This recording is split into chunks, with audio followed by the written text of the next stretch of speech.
वज्रासन जिसमें वज्रदंड पे दबाव पड़ता है। तो वज्रासन में जब आप लोग बैठते हो तो जब वज्रासन में आप बैठते हो तो जो ये पूरा मेरुदंड है ना, ये जो पूरा जो मेरुदंड है ऊपर से यहाँ से लेकर के कॉक्सिस वाले भाग से लेकर के पूरा ये सर्वाइकल के एंड तक, इसको वज्रदंड बोलते हैं। क्या बोलते हैं इसको? इसी को वज्रदंड बोलते हैं। और इसी में जो नाड़ी होती है, जो ऊपरी परत में जो सबसे पहले ऊपरी परत होती है, उसी को वज्र नाड़ी कहते हैं। नोट कर लीजिए, बहुत दिनों से आप लोग ढूंढ रहे थे कि वज्रासन क्यों कहा जाता है, वज्र क्या होता है। ठीक है, तो नोट कर लीजिए, आज बहुत रहस्य की चीज़ मिली है। बहुत लोगों से पूछा जाता है कि वज्र नाड़ी कहाँ है, तो कोई नहीं बता पाता है।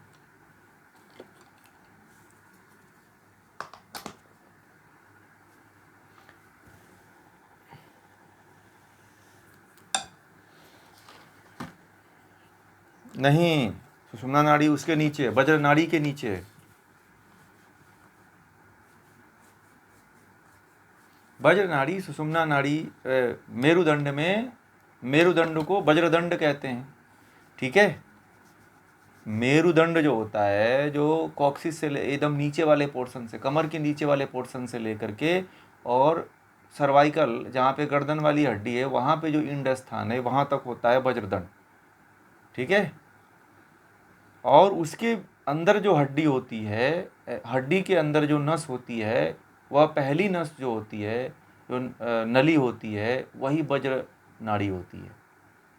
और वज्र नाड़ी के अंदर से करीब 14 नाड़ियाँ हैं। ठीक है, और भी बहुत सी नाड़ियाँ हैं जो योगियों ने अपने अपने माध्यम से बताया है। ये गहनतम विषय है। और कहते हैं कि इसके अंदर ही ब्रह्म नाड़ी स्थित है। ठीक है, और वज्र नाड़ी के अंदर ब्रह्म नाड़ी है। ध्यान दीजिए, वज्र नाड़ी के अंदर ब्रह्म नाड़ी है। और नाभि स्थान मणिपुर चक्र से सहस्त्रार चक्र के मध्य 21 मणि ग्रंथियां हैं। नाभि मतलब कि कहाँ से? नाभि स्थान यानी कि मणिपुर से सहस्त्रार चक्र तक। ये कह रहे हैं मणिपुर से सहस्त्रार चक्र के मध्य में 21 मणि सदृश ग्रंथियां हैं। नोट कर लीजिएगा इसको। ये मणिपुर से है, मणिपुर से लेके सहस्त्रार चक्र तक जो है 21 ग्रंथियों का स्थान माना जाता है। इसको नोट कर लीजिएगा आप लोग। ठीक है,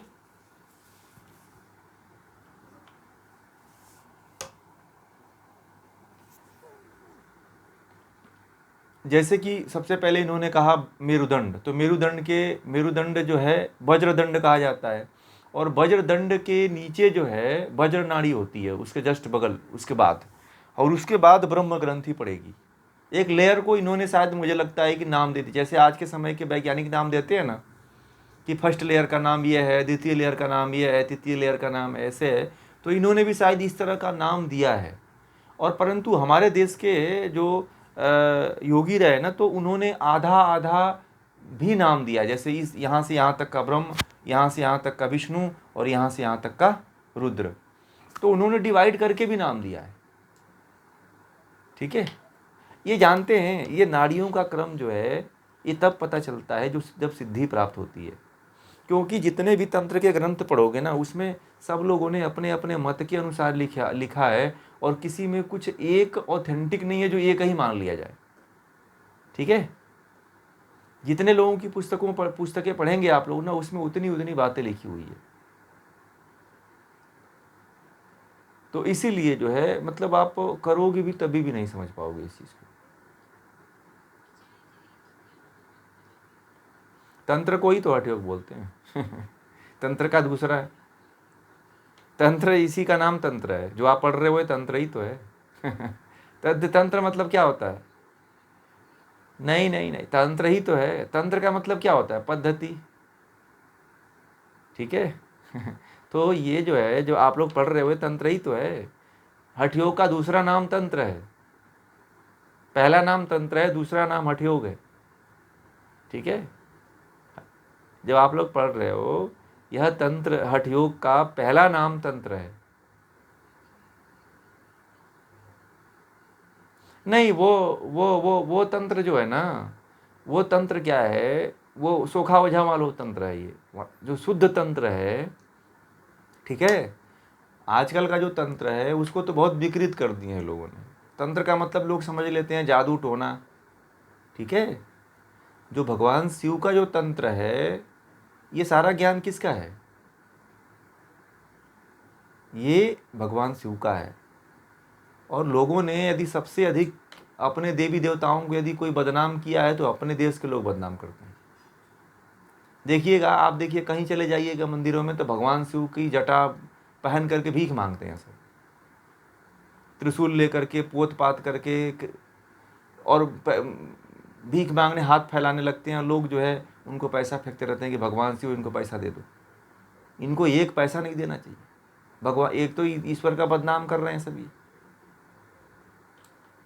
हैं, योगियों को बदनाम कर रहे हैं। और आजकल का जितना तंत्र विकसित है ना, वो सारा का सारा अज्ञानता वाला, ढोंग वाला और सेक्स वाला और विकृति फैलाने वाला ही तंत्र जो है फैलाया जा रहा है, ठीक है। आज जो तंत्र के नाम पे जो लूट चल रही है, उसमें केवल शारीरिक शोषण करना, पैसा लूटना और लोगों को मेंटली और शारीरिक टॉर्चर करना, बस यही उसका काम है। शुद्ध तंत्र किसी को पता कहाँ है? ये शुद्ध तंत्र जो आप लोग पढ़ रहे हो, तंत्र के कारण ही नाम बदल दिया गया, हठ योग कहने लगे लोग, ठीक है। जो तंत्र था उसी का बदला रूप है हठ योग। क्यों?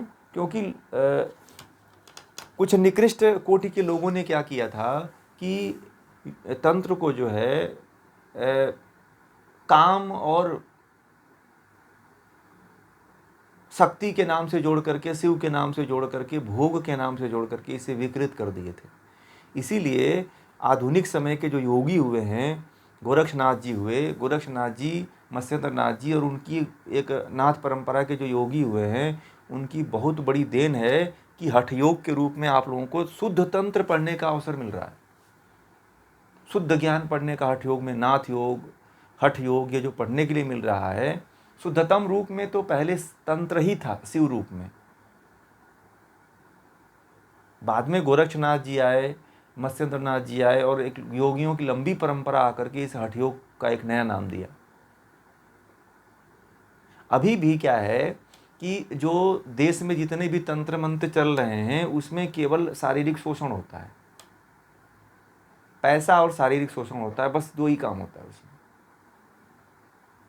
इसीलिए कहा जाता है कि सोखा ओझा तांत्रिक पांत्रिक के चक्करों में मत पड़ो कभी आप लोग, ठीक है। आजकल बहुत से लोग जो है ना, जंतर बनवा लेते हैं, मंत्र बनवा लेते हैं, राग पहनते हैं, धागा पहनते हैं, डोरा पहनते हैं, भभूत लगाते हैं, फालतू में अंड वंड चीज़ें करते रहते हैं। झाड़ फूक, यहाँ दिखवाना, वही दिखवाना, ये सब फालतू की बातें है। इससे कुछ नहीं होता, ये केवल एक शोषण है, ये पैसे का लूट है, शारीरिक शोषण है, और कुछ नहीं है।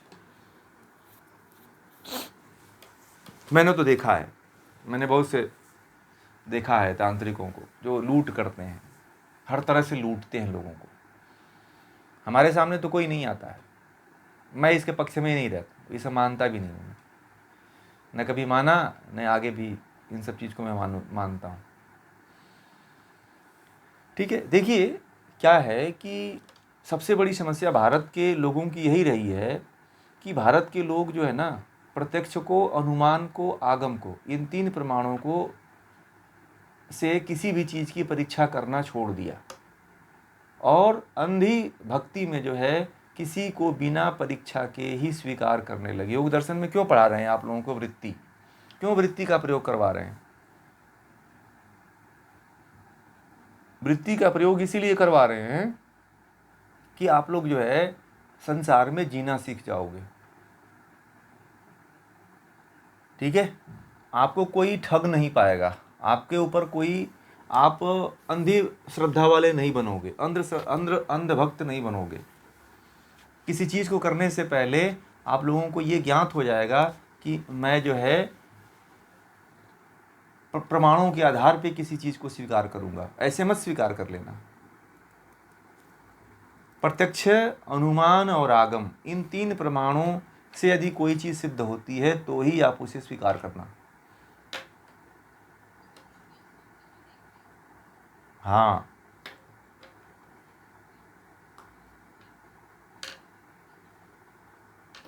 शास्त्रोक्त, ऋषियों द्वारा, आचार्यों द्वारा, गुरुओं द्वारा, शास्त्रों में जो कहा गया है उसके द्वारा यदि प्रमाणित है तो मानना, नहीं तो मत मानना।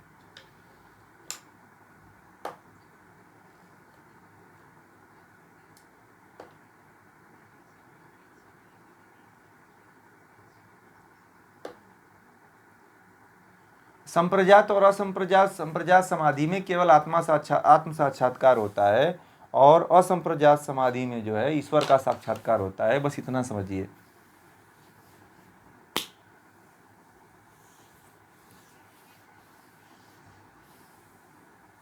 हाँ, वही है, वही है, वही वही अंतिम लक्ष्य है। बस उसके आगे कुछ नहीं साधना है, फिर बस जो है वो बस वही है वो।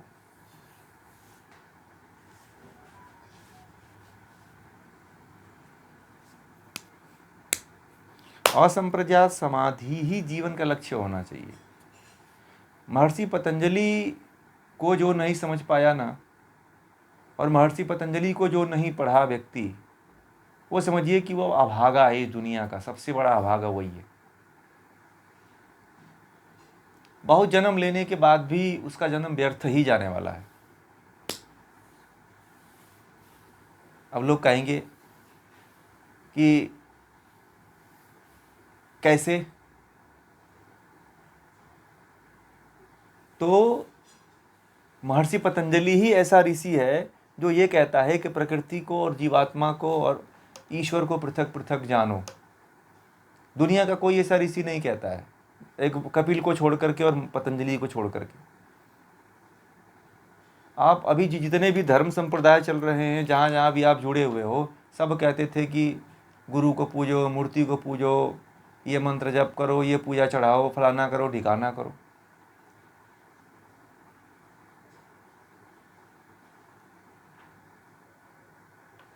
माइक बंद कर लें सभी लोग।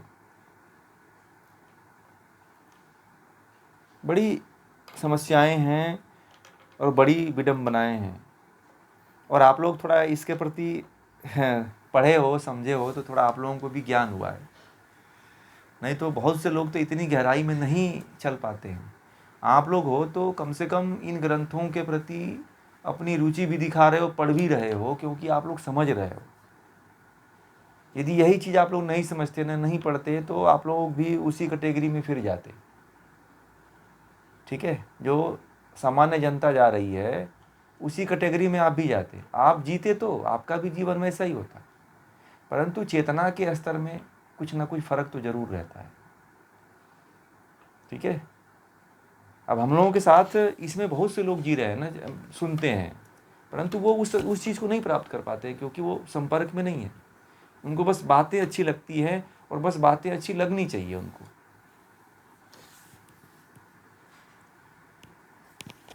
समझ रहे हैं?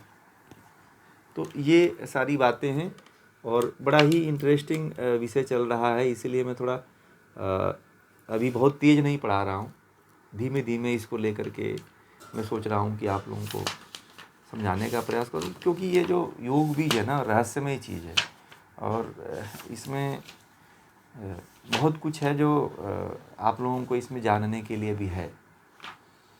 तो इसलिए मैं बहुत अभी स्लो में मैं लेके चल रहा हूँ इसको, और मैं चाहता हूँ कि थोड़ा सा इसमें आप लोगों को और कुछ बता दूँ सिद्धियों के बारे में। योग बीज बहुत रहस्यमय चीज़ है। ठीक है, योग बीज एक नहीं, वो ग्रंथि जो है ना, जैसे वो जो 21 जो ग्रंथियां हैं, तो वो जो ग्रंथियां हैं, तो जैसे कि योग वशिष्ठ ने 14 नाड़ियों की ग्रंथियों की बात कही, योग बीज ने 21 माना। ठीक है, और कुछ लोगों ने अलग माना। तो योग के ऋषियों ने, देखिए हमारे देश के ऋषियों ने ऐसे डिवाइडेशन किया, जैसे पेन है ना, तो इसको 1 2 3 4 5 6 7 8 9 10, ठीक है, तो इसमें से 10 ग्रंथि है, ठीक है, समझ रहे हैं। तो इसमें से 10 ग्रंथि डिवाइड, आधा ऐसे ऐसे कट करके बताया कि इसमें ये ग्रंथियाँ है। बस योग वशिष्ठ जी ने ऐसे कहा, योग वशिष्ठ संहिता में 14 ही है, इन्होंने कह दिया कि कितना 21 है। इन्होंने कितना डिवाइडेशन कर दिया, 21 का कर दिया, बस यही है, समझ गया। जैसे आपने ब्रह्मा विष्णु महेश ग्रंथि पढ़ा ना, उनका नाम यहाँ पे नहीं दिया है उन्होंने। जो 21 ग्रंथियाँ हैं, उन 21 ग्रंथियाँ का केवल उन्होंने कह दिया कि 21 ग्रंथियाँ हैं, परंतु उसका नाम बताना चाहिए था इनको।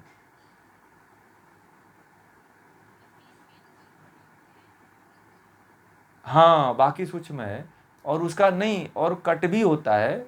और सबसे बड़ी बात है ना कि इन नाड़ियों के बीच में परत बाई परत, परत बाई परत भी होता है, और उसके बगल में, उसके साइड में, उसके दाएं, उसके बाएं, उसके बीच में, कहाँ कहाँ, हाँ एक लेयर जैसी है। तो ये जानते हैं, ये उतना मतलब कि गहराई वाला, ये ज़्यादा इस पे ध्यान देने की आवश्यकता नहीं है। हमें तो केवल एक ही ध्यान होना चाहिए कि हमें कुंडलिनी को सहस्त्रार में पहुंचाना है, ठीक है। इसमें नहीं उलझना है हमें। हमें तो, हाँ वो भी, वो नहीं है भाई, ये तो नाड़ियों में रहेगा गैंगली। हाँ ये तो नाड़ियों में रहेगा। वो जो आप कह रहे हैं ना, वो जो नोट्स बता रहे हैं, गैंग्लियंस बता रहे हैं, वो तो थोड़ा सा, हाँ वो तो फिर हाँ वो तो 32 हड्डियों की बात आ जाती है ना, तो वो नहीं है। ये तो मतलब कि नलियाँ हैं, नलियों की बात है ना, जो उसमें वेन्स हैं वो उनकी बात है। क्योंकि कहते हैं ना कि धागे के बराबर होती है, ऐसे होता है उसका पतला धागा। ये तो बहुत मोटा मैंने बता दिया आपको। तो उसका तो धागे की तरह होता है। हाँ सौवा, मतलब कि हाँ वो तो फिर बड़ा सूक्ष्म होता है। और कुछ तो वैज्ञानिक कहते हैं कि चक्र सूक्ष्म, तो कोई ऐसा अंतर ही नहीं है कि जो उसको देख सके। कोई चक्रों को देखने के लिए कोई यंत्र भी नहीं बना हुआ है। आजकल जानते हैं, आजकल बड़े भ्रमित करने वाले लोग हैं, कह रहे हैं कि हम एक मशीन बनाए हैं, उसमें हम आपको चक्र का दर्शन करवा देंगे।